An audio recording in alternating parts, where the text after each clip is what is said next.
¿Y si te dijera que cuando una niña es tratada como mercancía, algo dentro de ella muere mucho antes de que su inocencia sea robada? Hola mis queridos, aquí es la abuela Consuelo, con mis 84 años bien vividos y una historia que quedó guardada en mi alma por más de 6 décadas. Estoy aquí en mi portal en Xalapa, Veracruz, tomando mi cafecito con galletas de anís, mientras los grillos cantan en el naranjo del patio. Hoy resolví abrir mi corazón para ustedes porque ciertas verdades necesitan ser contadas, aunque duelan en el alma de quien cuenta y de quien escucha. Mi historia comenzó en 1940, cuando yo ni siquiera existía, pero el destino ya estaba siendo trazado por las manos crueles de la necesidad y la codicia. Mi madre, Remedios, tenía apenas 18 años cuando se enamoró de Evaristo, un albañil que trabajaba en la construcción en el puerto de Veracruz. Ellos tenían planes de casarse cuando descubrieron que yo venía en camino. Mi padre se puso muy feliz con la noticia y comenzó a hacer horas extras, ahorrando cada centavo para preparar nuestra casita humilde en las afueras de la ciudad. Fue en una de esas obras, trabajando en el tercer piso de un edificio en construcción, que pasó la tragedia. Un piso cedió y mi padre cayó. Traumatismo craneal, fue lo que dijeron. Ni siquiera llegó vivo al hospital. Mi madre estaba en el 5º mes de embarazo cuando recibió la noticia que lo cambiaría todo para siempre. Yo nunca conocí a mi padre, pero cargo hasta hoy la única foto de él que mi madre guardaba en una cajita de madera. Un hombre delgado, de sonrisa tímida y ojos bondadosos. Su muerte fue el primer eslabón de una cadena de sufrimiento que me ataría por décadas. Mi madre, sin educación y embarazada, no conseguía trabajo. La familia de mi padre era del interior de Puebla y apenas tenían para sostenerse, no podían ayudar. Fue cuando mi abuelo materno, don Cipriano, ofreció refugio para nosotras. En esa época pareció una bendición, pero hoy sé que fue el comienzo de una pesadilla que duraría años. Nací en enero de 1941, en casa, con partera. Una niña hermosa, de ojos verdes como el padre, decía mi madre. La vida era difícil, pero en los primeros años, dentro de lo posible, tenía algo de normalidad. Vivíamos en el fondo de la casa de mi abuelo, en un cuartito pequeño que él adaptó. Mi madre lavaba ropa para afuera, hacía limpieza en las casas del pueblo, vendía dulces en la puerta de la escuela. Apenas daba para comer bien, pero íbamos llevando. Mi abuelo Cipriano había sido militar en su juventud. Era un hombre duro, de pocas palabras y muchas reglas. Viudo desde hacía años, administraba su pequeña pensión con mano de hierro. No era cariñoso, pero tampoco era cruel en mis primeros años. Era apenas ausente, como si yo fuera una molestia necesaria que toleraba por amor a su hija. Las cosas comenzaron a cambiar cuando cumplí 7 años. Recuerdo a mi abuelo observándome con más atención cuando jugaba en el patio. «Esta niña está creciendo demasiado bonita para nuestro propio bien», comentó una vez con mi madre. En esa época no entendí lo que aquello significaba. Hoy, con la sabiduría de los años, sé que él ya estaba calculando mi valor en el mercado. Nuestra situación financiera era cada vez más difícil. Mi madre envejecía antes de tiempo, las manos agrietadas por el jabón de soda, la espalda encorvada de tanto agacharse para tallar pisos. Había noches que la escuchaba llorar bajito en nuestro cuartito. Yo fingía que estaba dormida, pero guardaba cada sollozo en el corazón. A los 10 años comencé a ayudar a mi madre con las tareas. Lavaba ropa pequeña, barría el patio, vendía cocadas que ella hacía en las casas vecinas. Fue en esa época que percibí cómo mi abuelo miraba a las muchachas adolescentes que pasaban por la calle. Una mirada que me daba escalofríos, sin entender bien por qué. «La mujer es igual que la fruta, Consuelo», me dijo una vez cuando me pilló observándolo. «Hay que cosecharla en el punto justo, ni muy verde ni muy madura». Me quedé confundida con esa comparación extraña, pero la guardé para mí, como guardaba tantas otras cosas. Mi madre trabajaba cada vez más y se quedaba cada vez menos en casa. Percibía que evitaba estar mucho tiempo cerca de su propio padre, como si algo en él la asustara también. Años después, entendí que ella probablemente intuía lo que estaba por venir, pero estaba demasiado atrapada por la necesidad para hacer algo al respecto. Antes de continuar esta jornada difícil, quería pedirte que me dejes tu like en este video y te suscribas al canal. Va a ser importante para mí saber que no estoy sola en esta historia. Y si puedes, comenta ahí abajo de qué ciudad de México me estás viendo. Ese cariño de ustedes me da fuerza para continuar. También me gustaría saber cuántos embarazos han tenido ustedes. Me encantaría leer eso aquí, en los comentarios de este video. Fui a la escuela como todas las niñas, pero siempre fui callada, observadora. Las maestras decían que era inteligente, pero demasiado tímida. La verdad es que había algo en la figura masculina que ya me causaba un miedo instintivo. Tal vez fuera la manera como mi abuelo me miraba, o tal vez fuera apenas la ausencia de mi padre, esa figura que solo conocí por historias. Cuando cumplí 12 años, tuvimos un problema serio. Mi madre se enfermó, una pulmonía fuerte que la dejó en cama por casi 2 meses sin poder trabajar. Las deudas se acumularon. El dinero de la pensión de mi abuelo apenas daba para las medicinas. Fue en esa época que lo vi conversando con un hombre desconocido en el portón de casa. Un hombre gordo de unos 40 años, bien vestido, con un carro grande estacionado enfrente. Ellos me miraron algunas veces durante la conversación y el hombre sonrió de una manera que me hizo correr para dentro de casa. ¿Quién era ese hombre, abuelo?, pregunté después que el extraño se fue. Un amigo que puede resolver nuestros problemas, Consuelo. Él tiene interés en conocerte mejor. Esa frase se quedó resonando en mi cabeza por días. Yo todavía era demasiado inocente para entender completamente, pero algo en mi interior sonaba alarmas. Mi madre fue mejorando poco a poco, pero la situación financiera solo empeoraba. El dueño de la casa donde vivíamos amenazaba con echarnos. Las farmacias no querían vender más fiado. Fue cuando en una noche de mayo, pocos meses antes de mi cumpleaños número 13, escuché una conversación que cambiaría mi vida para siempre. «¿Ella todavía está muy chica, papá?», la voz de mi madre sonaba angustiada. «Chica nada, ya está casi señorita, y el doctor Augusto ofreció mucho dinero que necesitamos. Remedios, o se te olvidaron las cuentas que tenemos que pagar. Pero ella es solo una niña. ¿Y de qué sirve que sea tu hija si ustedes dos van a acabar en la calle? El doctor no la va a lastimar, solo quiere que cargue un hijo que su esposa no puede tener. Ella es fuerte, saludable, bonita. Es un servicio como cualquier otro». Sentí mi sangre helarse en las venas. Aún sin entender completamente lo que planeaban, percibí que algo terrible estaba siendo decidido sobre mí, sin mi conocimiento o consentimiento. «¿Y después de que nazca la criatura?», preguntó mi madre, la voz ya más débil, como si comenzara a ceder. «Ellos se llevan al bebé, nosotros nos quedamos con el dinero y la vida sigue. Si sale bien, hay otras parejas interesadas. Podemos resolver nuestra situación de una vez por todas». Nunca olvidaré el silencio que siguió, un silencio largo, pesado, que parecía contener todo el peso de las decisiones terribles que los adultos hacen cuando están desesperados. «Está bien», escuché a mi madre finalmente decir, la voz embargada por el llanto contenido, «pero no quiero saber de detalles y no quiero estar aquí cuando pase». Corrí de vuelta a mi cama, el corazón latiendo tan fuerte que pensé que se ibas a saltar por la boca. Esa noche no dormí, me quedé mirando el techo de madera de nuestro cuartito, tratando de entender lo que estaba por venir, rezando para haber entendido mal. Pero no había entendido mal. 3 días después, mi madre anunció que iba a pasar el fin de semana en casa de una amiga. Era la primera vez que me dejaba sola con mi abuelo y sus ojos no podían encontrar los míos cuando se despidió. «Sé una buena niña, Consuelo», fue todo lo que dijo antes de partir, cargando una bolsa pequeña y dejando su dignidad atrás. Esa misma noche, mi abuelo entró a mi cuarto y tiró un vestido sobre mi cama, un vestido azul claro, sencillo, pero el más bonito que había visto en mi vida. «Ponte esto», ordenó, «y lávate bien ese cabello. El doctor Augusto viene a cenar con nosotros hoy». Fue ahí que entendí que no había escapatoria, que el destino que habían planeado para mí estaba sellado, que mi cuerpo todavía en formación había sido vendido sin que yo tuviera ninguna decisión en el asunto. Lavé mi cabello largo como pude, me puse el vestido que me quedaba un poco grande en el pecho y esperé sentada en la orilla de la cama, el corazón martillando de miedo. Cuando sonó el timbre sentí ganas de vomitar. El doctor Augusto llegó a las 7 de la noche trayendo una botella de vino para mi abuelo y una caja de bombones para mí. Durante la cena que mi abuelo había encargado del restaurante de la esquina, algo que nunca hacíamos por falta de dinero, el hombre me observaba con un interés que me hacía querer desaparecer. «Ella es perfecta, don Cipriano», dijo él mientras me analizaba por encima de la mesa. «¿Tiene buena salud?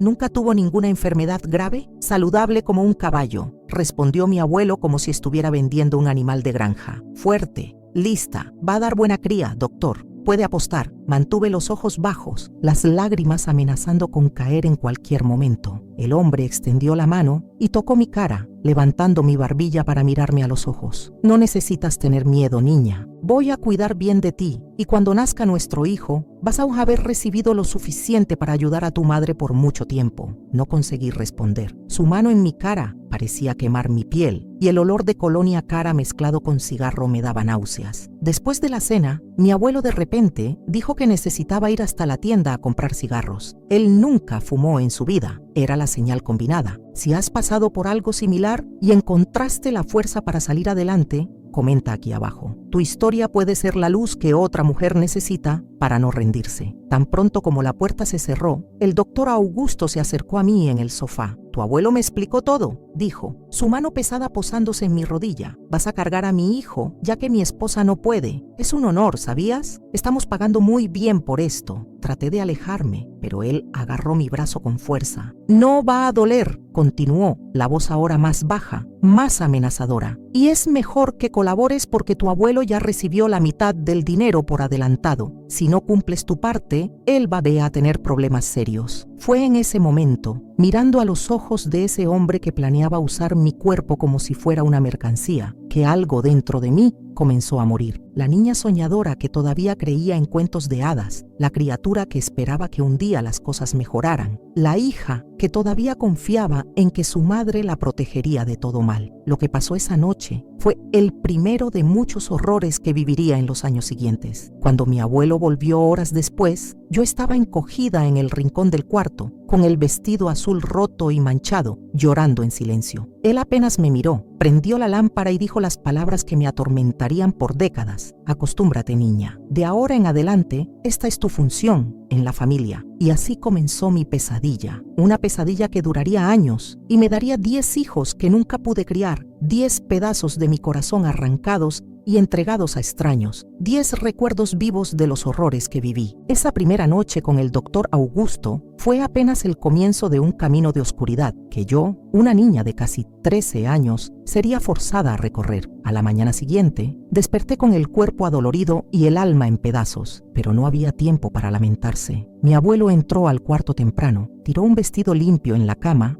y ordenó que me levantara. Tómate este té, dijo, extendiendo una taza humeante. Es bueno para la mujer después de... Bueno, va a ayudar a garantizar que agarre la semilla. Esas palabras tan crudas y deshumanas me hicieron entender que en su visión yo ya no era más su nieta, era apenas un campo fértil para ser cultivado con fines de lucro. El té tenía sabor amargo de hierbas que después descubrí que eran usadas por las parteras del interior para fortalecer el útero. Lo bebí en silencio, las lágrimas secas en la cara formando senderos de sal. Mi madre volvió 2 días después. Sus ojos estaban hinchados de tanto llorar, pero no conseguía mirarme. Pasó directo por mí, se encerró en nuestro cuartito y solo salió horas después. Cuando finalmente nos encontramos en la cocina, traté de decir algo, expresar mi dolor, mi sentimiento de traición. Ella apenas levantó la mano, impidiendo mis palabras. No hables nada, Consuelo. Lo que está hecho, está hecho. Fue la primera vez que sentí rabia hacia ella, una rabia profunda, visceral, que se mezclaba con el amor y dependencia que todavía sentía. ¿Cómo una madre podía permitir eso? ¿Cómo podía fingir que nada había pasado? Pero entonces, esa misma tarde, vi algo que confundió aún más mis sentimientos. Mi madre entregando dinero en el almacén, pagando cuentas atrasadas, comprando comida de verdad para nuestra despensa siempre vacía. El precio de mi inocencia estaba alimentando a nuestra familia, y eso era apenas el comienzo. En las semanas siguientes, vivía en estado de alerta constante. Cada ruido en el portón me hacía temblar. Cada mirada de mi abuelo parecía anunciar una nueva visita, un nuevo horror. La escuela se volvió mi único refugio. Ahí, por algunas horas, podía fingir ser apenas una niña normal, con sueños y esperanzas como cualquier otra. La maestra doña Celia notó mi cambio. Consuelo, ¿estás diferente? ¿Pasó algo en casa? Preguntó una tarde, deteniéndome después de clase. Abrí la boca para contar todo, para implorar por ayuda, pero las palabras de mi abuelo resonaron en mi mente. Si le cuentas a alguien, te van a llevar al orfanato, y ahí, niña, es mucho peor que aquí. Solo estoy cansada, maestra. respondí, bajando los ojos. He estado ayudando mucho en casa. Un mes después de la primera visita, el doctor Augusto volvió, y después de él vinieron otros. No muchos al principio. Mi abuelo era cuidadoso, no quería levantar sospechas en el vecindario. Un hombre aquí, otro allá, todos mayores, todos con esposas que no podían tener hijos, todos dispuestos a pagar bien por el uso de mi cuerpo joven para generar sus herederos. Cuando mi menstruación se atrasó 2 meses después de esa primera noche, mi abuelo celebró como si hubiera ganado la lotería. «Salió bien de primera», exclamó para mi madre, que apenas asintió en silencio. Recuerdo haber puesto la mano sobre mi barriga todavía plana, tratando de sentir alguna conexión con la vida que comenzaba a formarse ahí, una vida creada en la violencia, pero que no tenía culpa de nada. El doctor Augusto fue informado y apareció al día siguiente con su esposa, una mujer delgada y elegante llamada Clarice. Ella me miró con una mezcla de gratitud y desprecio que jamás olvidaré. «Nos vas a dar el regalo más grande de todos», dijo, forzando una sonrisa mientras su marido conversaba con mi abuelo en el portal. «Pero recuerda, no es tu hijo, es nuestro. Tú eres apenas la jardinera que cuida de nuestra semilla». Durante esa primera gestación, a los 13 años, mi cuerpo cambió rápidamente. Tuve que dejar de ir a la escuela cuando la barriga comenzó a ir a aparecer. «Vamos a decir que fuiste a pasar una temporada con parientes del interior», explicó mi abuelo. «Cuando vuelvas sin barriga, nadie va a preguntar mucho. Si alguna vez te sentiste traicionada por las personas que más amabas, comparte tu experiencia aquí abajo. A veces, saber que no estamos solos en el dolor nos da fuerzas para continuar». Me quedé confinada en casa por meses. El doctor Augusto pagaba por vitaminas, comida buena, hasta ropa de embarazada. Yo era tratada como una gallina de raza que necesitaba ser bien alimentada para producir el mejor huevo. Cada 2 semanas, él y su esposa aparecían para acompañar el desarrollo. Él me examinaba, medía mi barriga, escuchaba el corazón del bebé. Esos momentos eran demasiado humillantes para describir. Mi madre en ese periodo comenzó a cambiar. Con el dinero entrando, redujo sus trabajos de limpieza, compró ropa nueva, comenzó a salir más con amigas. Era como si tratara de huir de la realidad de lo que pasaba en nuestra casa, como si quisiera creer que el dinero venía de otra fuente. «Vas a darle una vida mejor a nuestra familia», decía a veces, en un raro momento en que nos quedábamos solas. «Un día vas a entender que hicimos lo que era necesario», pero yo no entendía y nunca entendería. El parto de mi primer hijo, un niño, pasó en casa, con una partera pagada por el doctor Augusto. Fue doloroso, aterrador, una experiencia que ninguna niña de 13 años debería pasar. Cuando finalmente escuché el llanto fuerte de esa criatura que había cargado por meses, algo dentro de mí despertó, un instinto, un amor tan profundo e inmediato que me dejó sin aliento. «Quiero ver a mi hijo», pedí, extendiendo los brazos hacia la partera que ya lo envolvía en una cobija azul. «No es tu hijo», respondió ella secamente, entregando al bebé a Clarice, que esperaba ansiosa en la puerta del cuarto. «Hiciste tu parte, ahora descansa». Escuché el llanto de mi hijo disminuyendo mientras se lo llevaban lejos. Las lágrimas corrían por mi cara mientras miraba el techo,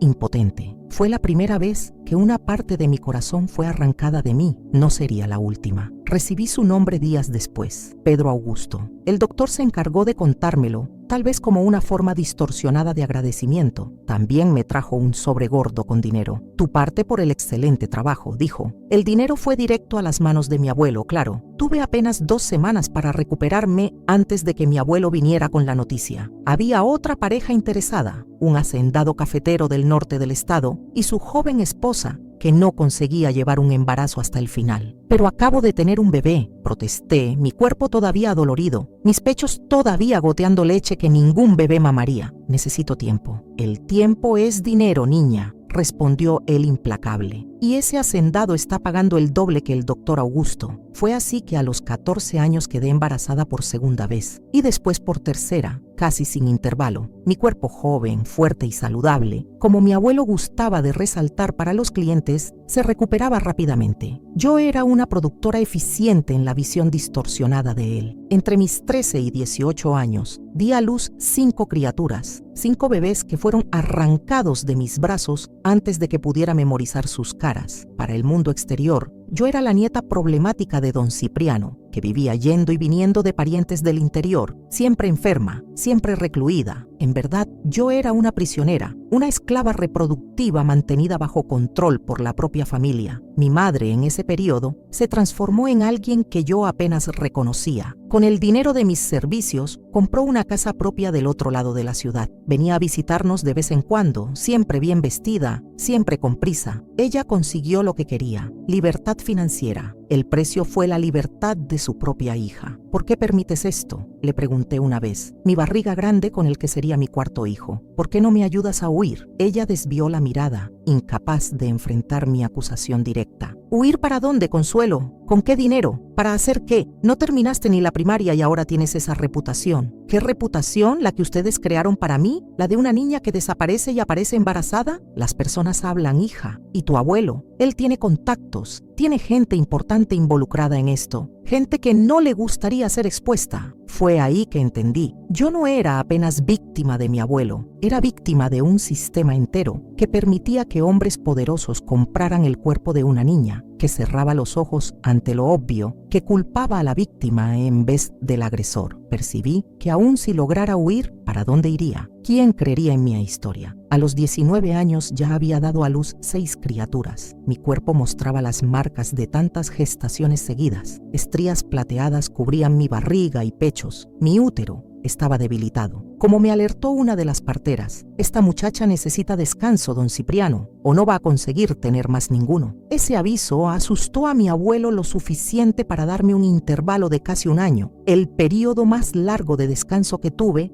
en toda mi juventud. En ese tiempo, traté de juntar fuerzas, pensar en alternativas, pero era vigilada constantemente. No tenía dinero propio, ni documentos, ni educación formal. Fue durante ese periodo que conocí a Jandira, una señora que vendía hierbas medicinales y a veces ayudaba en los partos. Ella venía a cuidarme después de los nacimientos, preparar test para la recuperación, aplicar compresas. Poco a poco gané su confianza. «Lo que hacen contigo no está bien, muchacha», me susurró un día mientras aplicaba un ungüento en mis estrías. «Es contra la ley de Dios y de los hombres». Por primera vez en años, sentí una puntada de esperanza. Alguien veía la verdad. Alguien reconocía el horror de mi situación. «Ayúdeme a huir, doña Jandira», imploré, agarrando sus manos arrugadas. «Por favor». Ella negó con la cabeza tristemente. «No puedo, hija. Tu abuelo tiene al delegado en el bolsillo. Ya vi a otras intentar huir y acabar en situación peor, pero puedo enseñarte a protegerte un poco». Fue Jandira quien me enseñó sobre hierbas que podrían temporalmente reducir mi fertilidad, dándome pequeños periodos de alivio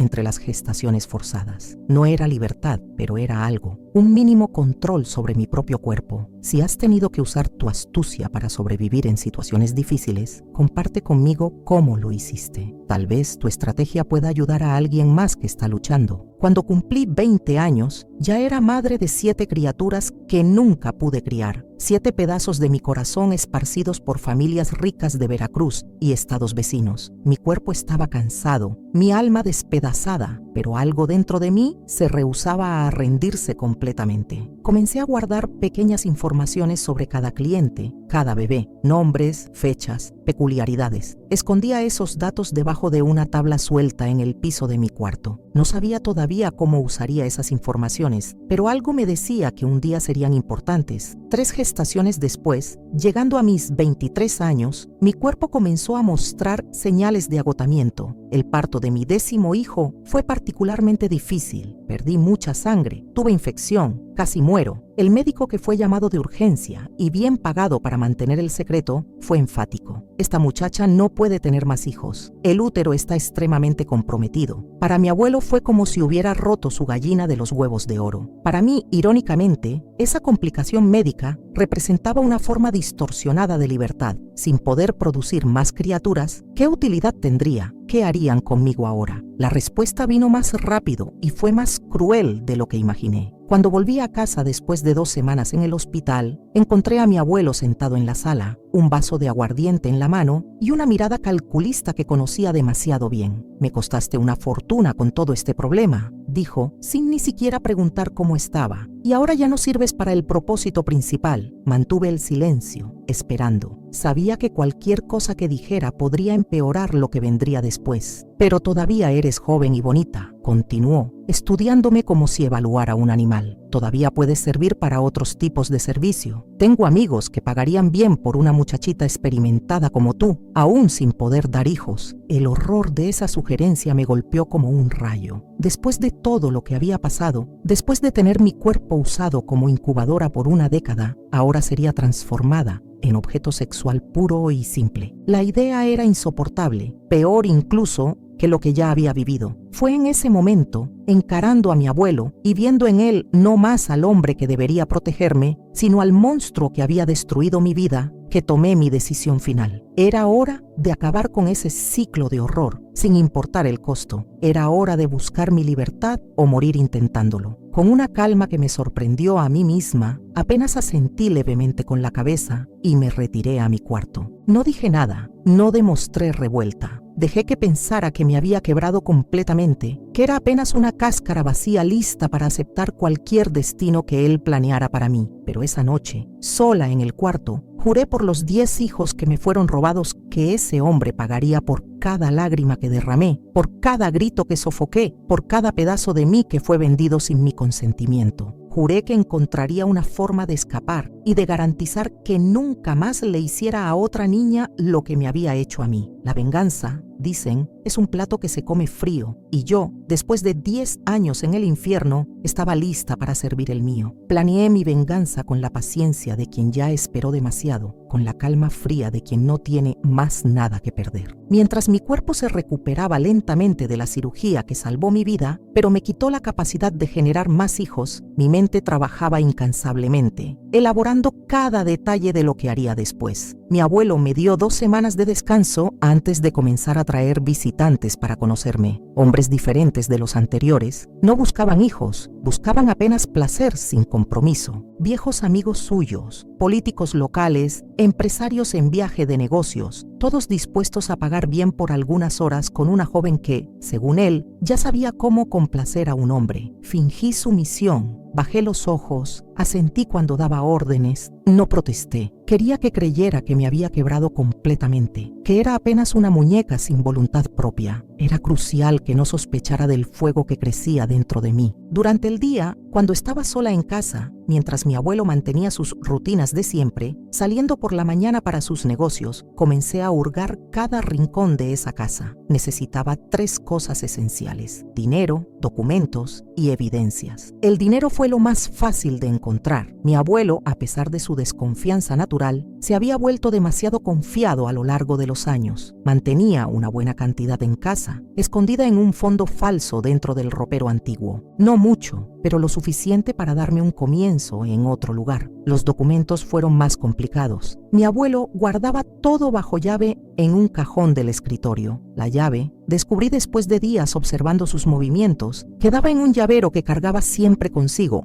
excepto cuando se bañaba. Fue durante uno de esos baños que conseguí hacer una copia en jabón, que después usé para moldear una llave improvisada. Cuando finalmente abrí ese cajón, encontré toda mi vida resumida en papeles amarillentos: acta de nacimiento, documentos escolares antiguos, hasta una cartilla de vacunación de mi infancia. Pero lo más importante, encontré los registros de los negocios de mi abuelo, cuadernos donde anotaba meticulosamente cada transacción, cada pago recibido por la venta de mi cuerpo y de los bebés que generé, nombres, fechas, valores, la evidencia completa de sus crímenes. Saqué esos cuadernos con manos temblorosas, apenas creyendo que él sería lo suficientemente estúpido para mantener registros tan comprometedores. Pero comprendí, era su trofeo, su prueba de astucia. Nunca imaginó que yo osaría tocar sus cosas, que tendría coraje para enfrentarlo. Fotografié cada página usando una cámara simple que compré de una vecina, diciendo que quería registrar las flores del patio para un proyecto personal. Después, devolví los cuadernos exactamente como estaban. Él no podría sospechar nada hasta que fuera demasiado tarde. El tercer elemento de mi plan era el más difícil. Necesitaba un aliado, alguien que pudiera ayudarme a escapar cuando llegara la hora, alguien en quien pudiera confiar en un mundo donde la confianza me había sido robada, junto con todo lo demás. Fue cuando pensé en Jandira, la vieja curandera que me había ayudado durante años, que cuidó de mí después de cada parto, que me miraba con compasión genuina cuando todos los otros solo veían una mercancía. Si había alguien que me ayudaría,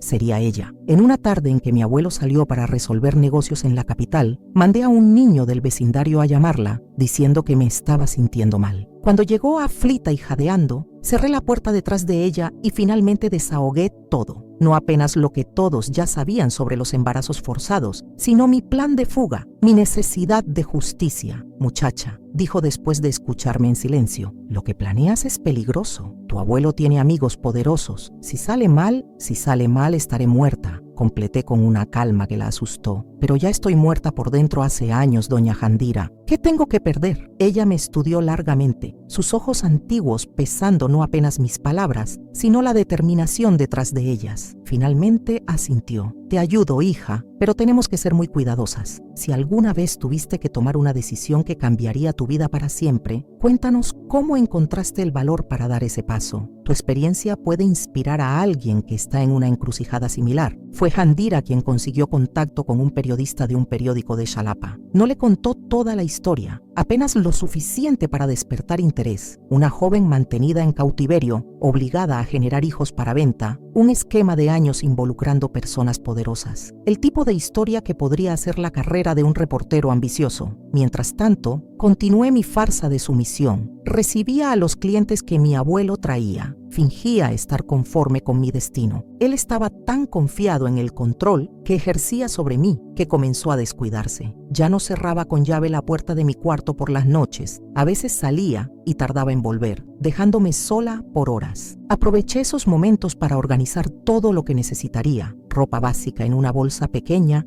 escondida debajo de la cama, el dinero que fui desviando poco a poco, enrollado en medias viejas, los documentos importantes que conseguí recuperar del escritorio y, más importante, todas las evidencias de los crímenes de mi abuelo cuidadosamente documentadas. El plan era simple pero arriesgado. En una noche en que mi abuelo estaría fuera para una reunión importante en la asociación comercial, Jandira vendría a buscarme. Iríamos directo a Xalapa, donde el periodista nos encontraría. Yo entregaría todas las evidencias, daría mi testimonio completo y después desaparecería. Comenzaría una nueva vida lejos de ahí, con una nueva identidad que Jandira había conseguido a través de contactos que preferí no cuestionar. Todo estaba listo, cada detalle planeado. Esperé con ansiedad creciente el día marcado, 15 de junio de 1964, una fecha que jamás olvidaría. Pero como dicen, hasta los mejores planes pueden salir mal, y el mío casi se desmoronó en la víspera de la fuga. Mi abuelo volvió a casa más temprano ese día, visiblemente alterado por la bebida. Eso ya era raro. Él raramente bebía en exceso, orgulleciéndose de mantener la mente siempre alerta para los negocios. Algo había pasado, algo grave. Prepárate, ordenó, tirando una maleta de viaje sobre mi cama. Salimos de la ciudad mañana temprano. Sentí la sangre helarse en las venas. ¿Salir para dónde? Michoacán. Un amigo mío tiene una hacienda aislada allá. Vamos a quedarnos un tiempo hasta que las cosas se enfríen por aquí. ¿Qué cosas?, pregunté, tratando de controlar el temblor en la voz. Él me lanzó una mirada desconfiada, como si evaluara si yo sabía algo. Asuntos míos. Apenas haz lo que te mando. Cuando salió del cuarto, me permití un momento de pánico silencioso. Todo se estaba desmoronando. De alguna forma, él había descubierto algo, tal vez sobre el periodista, tal vez sobre mis planes. No importaba. Lo que importaba era que si salía de esa casa con él a la mañana siguiente, nunca más tendría otra oportunidad. Tendría que actuar esa misma noche, sola, sin Jandira, sin el apoyo que había planeado. Era ahora o nunca. Esperé hasta escuchar los ronquidos altos viniendo de su cuarto. La bebida, por lo menos, había servido para un propósito. Dormía profundamente, con el corazón latiendo tan fuerte que pensé que él podría escuchar. Reuní mis pertenencias ya preparadas y me acerqué silenciosamente a la puerta. Fue cuando escuché los golpecitos leves en la ventana del fondo. Petrificada de miedo, esperé. Los golpes se repitieron en un patrón específico que reconocí inmediatamente. Era la señal combinada con Jandira. Abrí la ventana con cuidado para no hacer ruido. Ahí estaba ella, el rostro arrugado tenso de preocupación. Necesitamos irnos ahora, susurró. Tu abuelo descubrió algo. Está planeando llevarte mañana. ¿Cómo sabes? El hijo de la Cleusa trabaja en el bar donde tu abuelo estuvo hoy. Escuchó todo. Él recibió un aviso de alguien en la policía, un amigo. Parece que el periodista hizo demasiadas preguntas. llamó la atención. No había tiempo para explicaciones completas. Le pasé mi pequeña bolsa por la ventana y después me las arreglé para pasar por la abertura estrecha. A los 23 años, después de 10 gestaciones, mi cuerpo ya no era el de una adolescente delgada, pero la desesperación me dio fuerzas que no sabía que tenía. Caminamos rápidamente por la noche evitando las calles principales. Handira tenía un sobrino que nos esperaba en un carro viejo en la salida de la ciudad. El plan cambió, me explicó mientras caminábamos. Ya no iremos a Xalapa, es demasiado arriesgado. Iremos a la Ciudad de México, donde tengo una prima que puede abrigarnos temporalmente. ¿Y el periodista? ¿Las evidencias? Pregunté, preocupada de que toda la preparación hubiera sido en vano. Le mandé todo ayer mismo, respondió. Copias de todo lo que reuniste. Él va a publicar la materia en 2 días cuando ya estemos lejos de aquí. Sentí una mezcla de alivio y frustración. Parte de mí quería estar presente cuando mi abuelo fuera confrontado con sus crímenes. Quería ver su cara cuando se diera cuenta de que la nieta que creyó haber quebrado había destruido su vida. Pero otra parte, la parte más sabia, más preocupada con la supervivencia, sabía que Handira tenía razón. Mi presencia solo complicaría las cosas y ya había sufrido demasiado para arriesgar mi libertad recién conquistada. El sobrino de Handira nos llevó hasta la terminal de autobuses de una ciudad vecina, donde tomamos un camión para la Ciudad de México. Durante el viaje de casi 8 horas, casi no hablé. Miraba por la ventana viendo el paisaje cambiar, las montañas veracruzanas dando lugar gradualmente a los paisajes del centro del país, sintiendo una mezcla confusa de emociones. Miedo, claro, miedo de ser encontrada, de ser llevada de vuelta, pero también esperanza. Una esperanza frágil como una planta que comienza a brotar en tierra árida desde hace mucho tiempo. Y sorprendentemente culpa por dejar atrás 10 hijos que nunca conocería, 10 pedazos de mi corazón esparcidos por familias que compraron el derecho de ser sus padres. Están mejor donde están, dijo Handira en un momento como si leyera mis pensamientos. Familias con dinero, educación. ¿Qué podrías ofrecerles ahora? Era verdad, por más doloroso que fuera admitirlo. Yo era una joven de 23 años sin educación formal, sin habilidades profesionales, sin dinero, huyendo de un pasado terrible. ¿Qué tipo de vida podría dar a 10 criaturas? Pero hice una promesa silenciosa en ese autobús, mientras las luces de la carretera cortaban la oscuridad. Un día, cuando estuviera segura, cuando hubiera construido algo para mí misma, trataría de encontrarlos, no para perturbar sus vidas o arrancar verdades que tal vez fueran demasiado dolorosas, sino apenas para saber que estaban bien, para tener certeza de que por lo menos algo bueno había salido de tanto sufrimiento. Si has tenido que dejar atrás a personas que amas para protegerlas o protegerte, comparte cómo lidiaste con ese dolor. A veces necesitamos saber que otros entendieron esa difícil decisión. Llegamos a la Ciudad de México a la mañana siguiente. La ciudad era un choque para mí, que nunca había salido del interior de Veracruz. El ruido, las multitudes, los edificios altos, todo parecía irreal como una película. La prima de Handira, doña Zuleika, vivía en un pequeño departamento en la colonia Doctores. Nos recibió con una hospitalidad cautelosa. Claramente no estaba entusiasmada con abrigar fugitivas, pero el respeto que tenía por Handira habló más alto. Fue ahí, 3 días después de nuestra fuga, que vi el titular en el periódico que doña Zuleika trajo del trabajo. Escándalo en Veracruz. Esquema de venta de bebés involucra figuras importantes. Leía la materia con manos temblorosas. El periodista había hecho un trabajo impresionante, conectando puntos, entrevistando personas que sospechaban del esquema hacía años, pero tenían miedo de hablar, presentando las evidencias que yo había reunido. Mi nombre no aparecía. Fui identificada apenas como una joven mantenida en cautiverio por más de 10 años. Pero mi historia estaba ahí, expuesta en toda su brutalidad. Mi abuelo había sido arrestado, así como 2 médicos involucrados y un delegado que encubría el esquema. Otros clientes estaban siendo investigados. La materia mencionaba que yo había huido y que mi paradero era desconocido. También mencionaba a mi madre. Ella negaba cualquier conocimiento del esquema, afirmando que creía que yo tenía problemas mentales y quedaba embarazada de novios ocasionales. Nadie le creyó, claro. Las evidencias eran abrumadoras. Sentí una mezcla compleja de emociones al terminar de leer. Alivio principalmente, justicia finalmente, pero también una tristeza profunda. No por la caída de mi abuelo, ese monstruo merecía cada segundo en la cárcel, sino por la vida que me fue robada, por los años que nunca volverían, por la inocencia perdida que ningún titular de periódico podría restaurar. ¿Y ahora?, le pregunté a Jandira esa noche, mientras nos sentábamos en el pequeño balcón del departamento, mirando las luces de la ciudad grande que ahora era nuestro refugio. «Ahora vives, muchacha», respondió, sus ojos antiguos brillando con una sabiduría que solo la edad trae. «Vives de verdad, por primera vez». Y fue lo que traté de hacer. Con el dinero que había traído,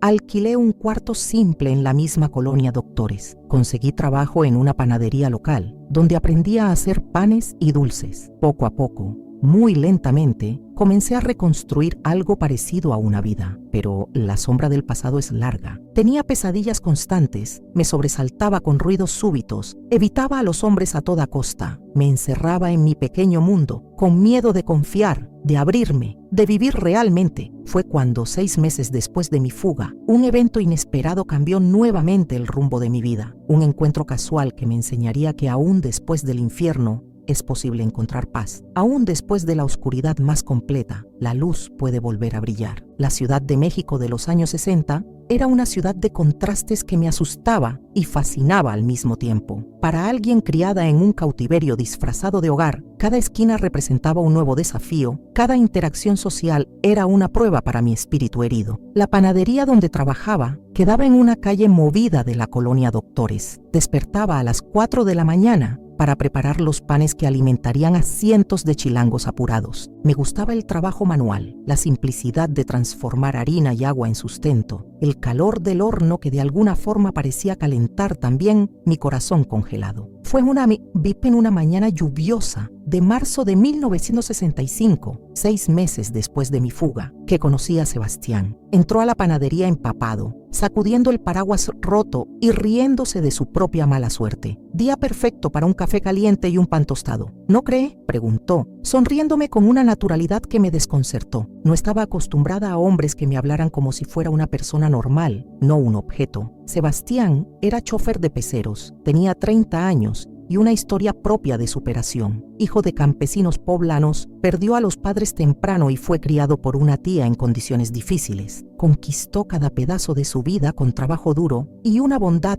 que parecía resistir a todas las dificultades que el mundo le imponía. Comenzó a aparecer en la panadería todas las mañanas, siempre educado, siempre respetuoso. Conversaba sobre cosas simples, el tiempo, las noticias del periódico, una película que había pasado en la tele. Nunca preguntas personales, nunca invasiones de mi espacio, como si percibiera instintivamente que yo cargaba heridas profundas que no debían ser tocadas. Yo lo evitaba, claro, evitaba a todos los hombres, pero había algo en Sebastián, tal vez la manera como hablaba con la misma gentileza con todos, desde el dueño de la panadería hasta la señora que barría la banqueta, que lentamente comenzó a romper la muralla que había construido alrededor de mi corazón. Nuestro primer encuentro fue tan simple como inesperado. Él me ofreció un aventón en un día en que el cielo se desplomó sobre la capital. Acepté apenas, porque la alternativa era esperar horas por un pecero que tal vez ni viniera. En el carro viejo pero impecablemente limpio, conversamos por primera vez de verdad.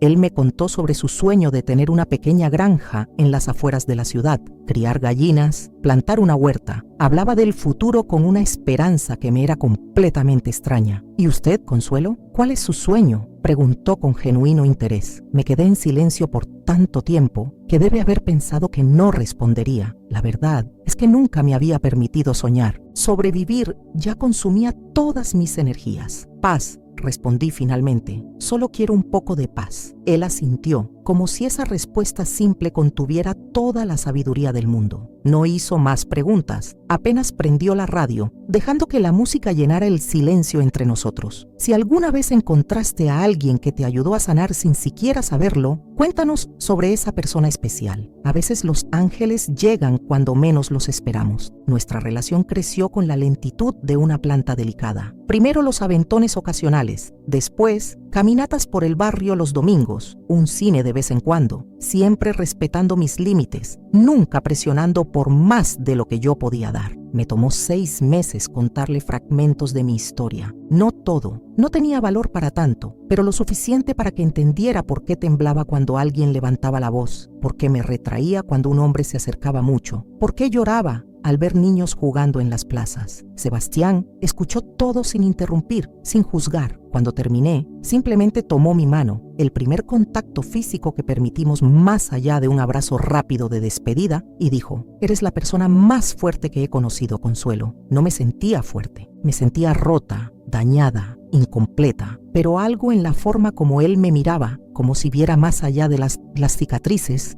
me hizo pensar que tal vez, apenas tal vez, podría reconstruirme. Nuestro primer beso pasó casi un año después de conocernos, en una banca de plaza frente a la iglesia de San Pablo. Fue vacilante, gentil, y me hizo llorar, no de dolor o miedo, sino porque percibí que a pesar de todo, todavía era capaz de sentir algo más allá del trauma. Todavía había espacio en mí para la ternura. «Podemos ir tan despacio como necesites», me dijo esa noche. «Tengo todo el tiempo del mundo». Y fue exactamente lo que hicimos. Noviamos por 3 años antes de casarnos, en una ceremonia simple, en la misma iglesia donde intercambiamos nuestro primer beso. Yo tenía 27 años y sentía como si estuviera naciendo de nuevo. Sebastián sabía toda mi historia, cada detalle sombrío, cada horror que viví. Conocía las cicatrices en mi cuerpo y en mi alma, y aún así, de alguna forma milagrosa, me amaba. Nuestra vida conyugal fue un aprendizaje constante. Había noches en que despertaba gritando, presa en pesadillas, donde mi abuelo volvía para llevarme. Momentos en que la intimidad se volvía imposible, en que el toque más gentil desencadenaba memorias terribles. Sebastián nunca se quejó, nunca cobró, apenas me abrazaba en silencio, esperando que la tempestad dentro de mí pasara. Lentamente,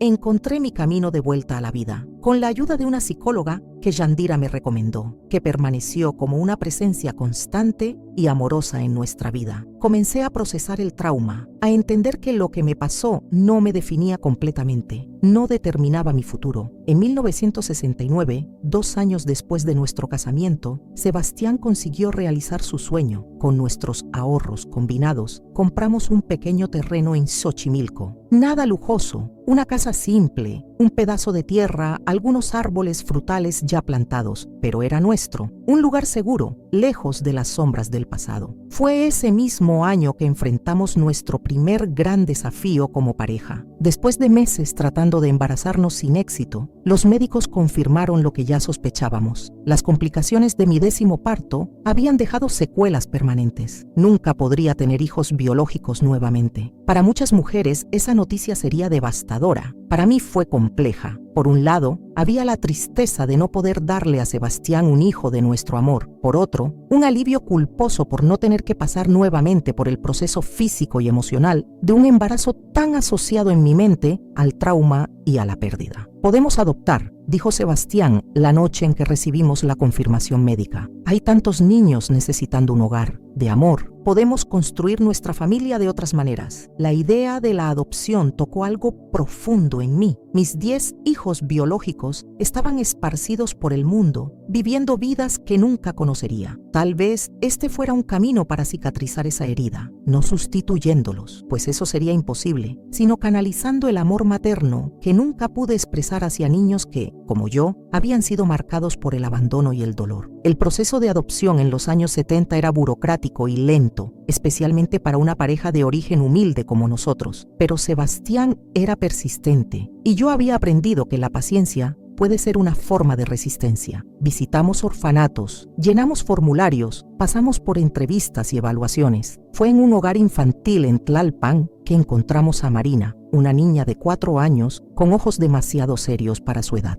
Había sido abandonada por una madre adolescente y pasó por 2 familias adoptivas que la devolvieron por ser demasiado difícil. No hablaba mucho, tenía pesadillas constantes y a veces entraba en crisis de rabia aparentemente sin motivo. Reconocí en ella inmediatamente el reflejo de mi propio dolor. Cuando nos acercamos a su camita en el dormitorio colectivo, se encogió como un animalito herido, esperando otra rejeición. En vez de eso, me senté en el piso a distancia y comencé a cantar bajito una canción de cuna que mi madre me cantaba antes de que todo se desmoronara. En el 3er día de visita, ella permitió que le peinara el cabello. En el 5º, tomó la mano de Sebastián mientras caminábamos por el jardín del hogar. En el 10º, preguntó tímidamente si podría llamarnos papá y mamá. Tomó casi un año para que todos los trámites legales fueran concluidos. En 1971, Finalmente llevamos a Marina a casa. Nuestra familia había comenzado oficialmente. Los primeros meses fueron difíciles. Marina probaba constantemente nuestros límites, como si esperara que en cualquier momento desistiríamos de ella, como todos antes de nosotros. Tenía crisis de llanto que duraban horas. Se rehusaba a dormir sola. Destruía juguetes en accesos de furia. Pero yo entendía ese dolor. Entendía el miedo al abandono, la rabia contra un mundo que parecía determinado a lastimar a los más vulnerables. Y poco a poco, con amor consistente y límites seguros, Marina comenzó a florecer. Su primera risa genuina, al ver un cabrito recién nacido en nuestra pequeña granja, fue como música para mis oídos. Si has sido parte del proceso de sanación de alguien, o si alguien te ayudó a sanar, comparte esa experiencia. El amor que transforma merece ser celebrado y compartido. 2 años después ampliamos nuestra familia nuevamente. Esta vez fueron 2 hermanos, Carlos de 6 años y Ana de apenas 2. Habían perdido a los padres en un accidente de tráfico y no tenían otros parientes dispuestos a criarlos. Carlos era protector y serio, asumiendo responsabilidades muy por encima de su edad. Ana, tan pequeña, todavía buscaba a mamá en las primeras semanas. Nuestra casa, antes tan silenciosa, se llenó de voces infantiles, de correrias, de pequeños descubrimientos diarios. Plantábamos juntos en la huerta, cuidábamos los animales, veíamos televisión abrazados en las noches de lluvia. Sebastián construyó columpios en los árboles y enseñó a Carlos a pescar en el canal que cortaba nuestra propiedad. Yo hacía pasteles los domingos y contaba historias antes de dormir. Historias inventadas donde niños tristes encontraban familias que los amaban para siempre. En 1975, nuestra familia se completó con la llegada de Joaquín, un bebé de apenas 3 meses que había sido abandonado en la puerta de una iglesia. Diferente de los otros niños, él no cargaba memorias traumáticas, apenas la necesidad universal de ser amado. Marina, ya con 10 años, asumió el papel de hermana mayor con orgullo, ayudando en los cuidados del bebé como si fuera su propia misión en la vida. Mirando a mis 4 hijos, porque era así como los veía, como mis hijos del corazón, a veces me preguntaba sobre los otros 10, aquellos que cargué en mi vientre. ¿Estarían bien? ¿Serían felices? ¿Sabrían algo sobre sus orígenes? La respuesta a la última pregunta vino inesperadamente en 1977, cuando Joaquín tenía apenas 2 años. Una carta llegó dirigida a mí, sin remitente. Dentro, un recorte de periódico y una nota escrita a mano. El recorte era de un periódico veracruzano de ese mismo año. Hablaba sobre un libro recién publicado que revelaba detalles del caso de las madres de alquiler de Veracruz, como había quedado conocido el esquema de mi abuelo. El autor del libro era identificado apenas como hijo de una de las parejas involucradas, que había descubierto sus orígenes después de encontrar documentos escondidos en la casa de los padres. La nota manuscrita decía simplemente: gracias por darnos la vida, aún en las peores circunstancias. Algunos de nosotros sabemos la verdad ahora. Estamos bien. Espero que usted también esté. Lloré por horas después de leer esas palabras. Lloré por la niña que fui, por la madre que nunca pude ser para esos 10 hijos, por las vidas que siguieron caminos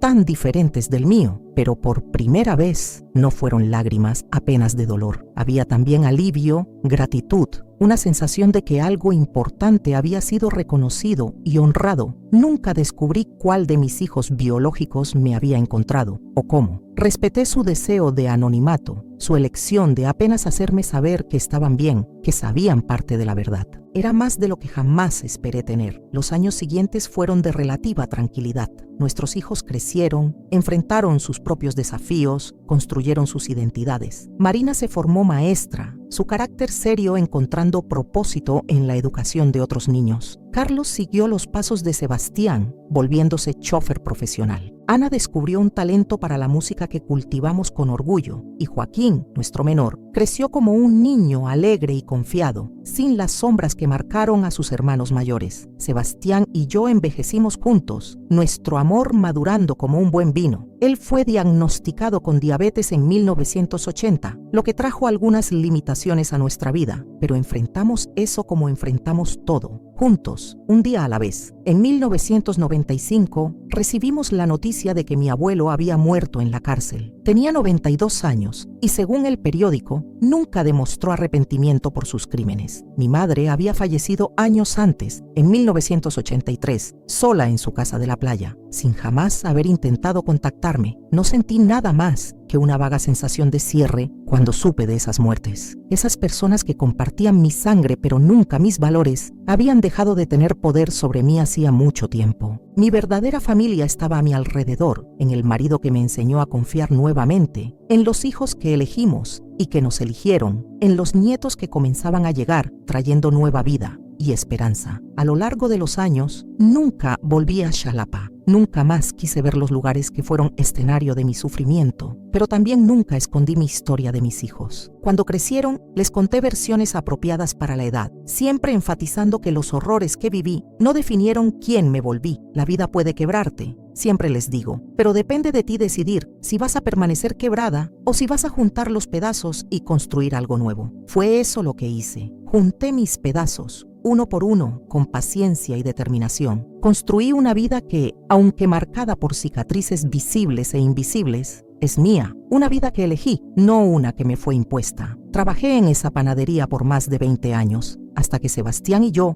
pudimos abrir nuestro propio negocio, una pequeña tortillería en Xochimilco que se volvió punto de encuentro del barrio. Los vecinos venían no solo por las tortillas, sino por una palabra amiga, un consejo, una sonrisa genuina. Con el tiempo comencé a ayudar informalmente a otras mujeres que llegaban a la zona huyendo de situaciones difíciles. Sin preguntar mucho, ofrecía trabajo temporal, un lugar para quedarse, una escucha sin juicio. Jandira, que se mudó para estar cerca de nosotros en sus últimos años, me ayudaba con sus conocimientos de hierbas y su sabiduría ancestral. «Mira cómo das vuelta al dolor», me dijo una vez, poco antes de morir a los 89 años. «Lo que te quebró se volvió tu fuerza para ayudar a otros». Fue ella quien me animó a comenzar a contar mi historia de manera más abierta. «El silencio protege a los monstruos», decía, «la verdad los destruye». Marina se casó con un maestro bueno y gentil. Me dio 3 nietos hermosos. Carlos formó familia con una enfermera que conoció en el hospital cuando Sebastián se internó por complicaciones de la diabetes. Ana siguió la música, se volvió cantante de boleros en restaurantes elegantes del centro de la ciudad. Nunca se casó, pero vivió intensamente. Joaquín estudió veterinaria, heredó nuestro amor por los animales. Hoy, a los 84 años, mi casa sigue siendo punto de encuentro para almuerzos dominicales donde 3 generaciones se reúnen. Marina, Carlos, Ana y Joaquín traen a sus propios hijos,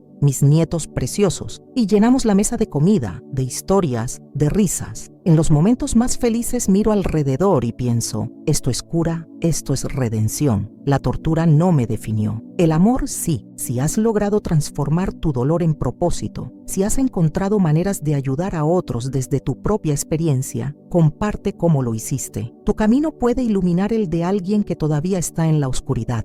Hoy, a los 84 años, sentada en este mismo portal donde comencé a contarles mi historia, miro hacia atrás y veo una vida que, a pesar de su inicio traumático, fue llenada con mucho más amor que dolor. Sebastián, mi compañero de 43 años, continúa a mi lado, un poco más lento debido a la diabetes, pero con la misma sonrisa gentil que me conquistó en aquella panadería de la colonia Doctores. Su amor me enseñó que el corazón humano es capaz de una resiliencia extraordinaria, que podemos sanar aún de las heridas más profundas cuando encontramos a la persona correcta en el momento correcto. Mis 4 hijos del corazón se convirtieron en adultos extraordinarios, cada uno a su manera. Marina, ahora directora de una escuela primaria, dedica su vida a proteger a niños vulnerables, como si hubiera encontrado en la educación una forma de prevenir que otros pasen por lo que nosotros pasamos. Carlos maneja su propia empresa de transporte, empleando a decenas de familias. Ana sigue cantando, pero ahora también da clases de música a niños de escasos recursos. Joaquín tiene una clínica veterinaria donde atiende gratis a los animales de familias humildes. Mis nietos, 7 en total, me llaman Abuela Consuelo y son la luz de mis ojos. Ellos conocen mi historia de manera apropiada para sus edades, pero para ellos soy simplemente la abuela que hace las mejores gorditas de chicharrón de todo Xochimilco, que cuenta historias fascinantes y que siempre tiene un regazo disponible para un abrazo. En 2010 recibimos la noticia de que mi abuelo había muerto en la cárcel. Tenía 97 años y, según el periódico,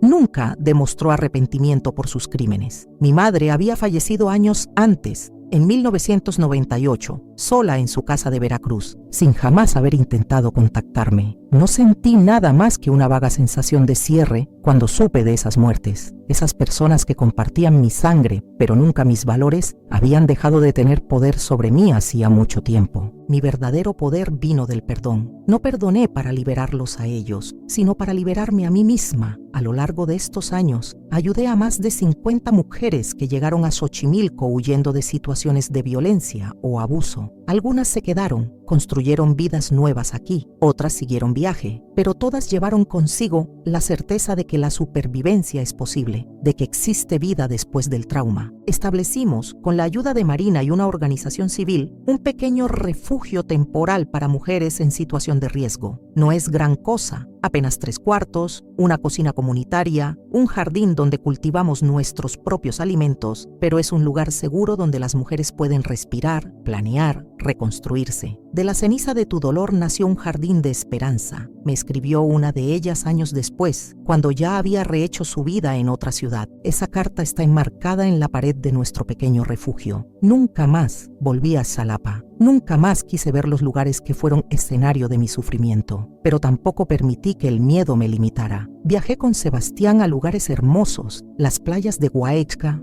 las montañas de Chiapas, las pirámides de Yucatán. Descubrí que México es un país vasto y hermoso y que yo tenía derecho a conocerlo y disfrutarlo. Sebastián me enseñó a leer mejor. Yo apenas sabía lo básico cuando nos conocimos. Juntos leímos cientos de libros, vimos miles de películas, escuchamos toda la música que el mundo tiene para ofrecer. Cada experiencia nueva era una victoria sobre aquellos que trataron de mantenerme en la ignorancia. Aprendí que la venganza más dulce contra quien trata de destruirte es vivir plena y felizmente. Cada día de alegría que tuve fue una bofetada en la cara de mis opresores. Cada risa de mis hijos, cada abrazo de mis nietos, cada momento de paz en mi portal fue una declaración de que el amor siempre vence al odio. Si estás viendo este video y pasando por momentos difíciles, quiero que sepas que hay esperanza del otro lado del dolor, que aún en las situaciones más sombrías siempre existe la posibilidad de luz, que eres más fuerte de lo que imaginas y más resiliente de lo que crees. El camino no es fácil. Habrá días en que querrás rendirte, noches en que el pasado volverá a visitarte en pesadillas, pero también habrá mañanas en que el sol brillará de manera diferente, personas que aparecerán cuando menos las esperes, momentos de alegría tan puros que te recordarán por qué vale la pena seguir luchando. No permitas que nadie defina tu valor. No permitas que las circunstancias de tu pasado determinen las posibilidades de tu futuro. Eres mucho más que lo peor que te pasó. Eres más que tus cicatrices, más que tu dolor, más que tus miedos. Busca ayuda cuando la necesites. No hay vergüenza en pedir apoyo, en ir a terapia, en depender de otros mientras te reconstruyes. Yo tuve a Jandira, a Sebastián, a mis hijos, a esa psicóloga que me ayudó a procesar el trauma. Ninguno de nosotros está destinado a cargar solo con sus cargas. Encuentra tu propósito. Para mí fue ayudar a otras mujeres, criar a mis hijos, construir un hogar lleno de amor. Para ti será algo diferente, pero igualmente valioso. Cuando encuentres eso que da sentido a tu dolor, cuando puedas transformar tu experiencia en sabiduría que ayude a otros, habrás completado el círculo de la sanación. Y recuerda siempre, sobrevivir ya es una forma de resistencia. Seguir adelante ya es una victoria. Ser capaz de amar después de haber sido lastimado ya es un milagro. Mis queridos que acompañaron mi historia hasta aquí, les pido que dejen su like en este video y se suscriban al canal. Es muy importante para mí saber que mi relato tocó corazones y tal vez haya ayudado a alguien que está pasando por dificultades similares a las que enfrenté. Si tú también has vivido con miedo y aún así sigues de pie, comenta esta frase: yo también merezco vivir sin miedo. Tu comentario puede tocar el corazón de otra mujer que aún no se atreve a hablar. Tu historia, como la mía, también merece ser contada. Y si esta historia te conmovió, te invito a comentar, suscribirte al canal y compartir este video con quien lo necesite, porque nadie debería cargar sola con un silencio tan pesado. Este contenido es una obra original, basada en una historia real.